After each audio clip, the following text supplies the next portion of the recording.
So this is the thing about the malicious compliance with the parade, was that it went deep because there were levels of officers and leaders who did not coordinate, who did not make their soldiers perform correctly.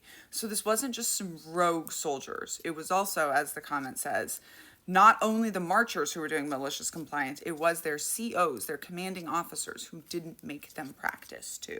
And that's the thing, right? It's like, it was a message to all of us that understand the military, that like, nobody wants to do this. Nobody wants to be here. It's one thing for your privates to be marching sloppy during a march. It's another thing. There was an officer who saluted with a left hand, which is insane.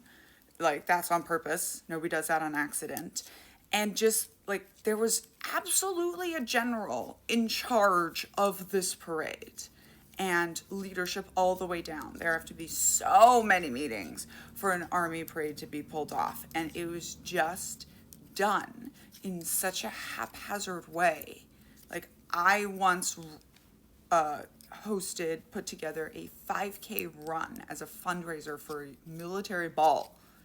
And we did more planning than that. And it was more carefully laid out than that. In fact, one of the missions I've spent the most meetings on in my life. This haphazardly thrown together thing to put in front of the president and the nation, that was a commentary going all the way up the officer rank. That was not just some of the soldiers on the ground are not okay with you. And what people really do not realize about the US military is that, sure, he replaced some people at the heads. There are some heads of the military that were replaced for political reasons. And that's crazy, but those people don't make the decisions. That's not how our military works.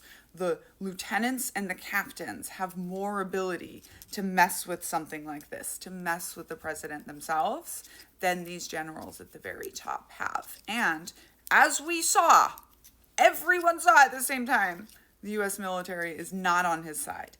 Even the ones that voted him, even some people that voted for him were walking funny in that parade. Like, the military is not having being weaponized for a dictator. Absolutely not. And it's one of the things I've been trying to tell y'all since the beginning. Because I'm a former captain in the United States Army. I know, I really look like one.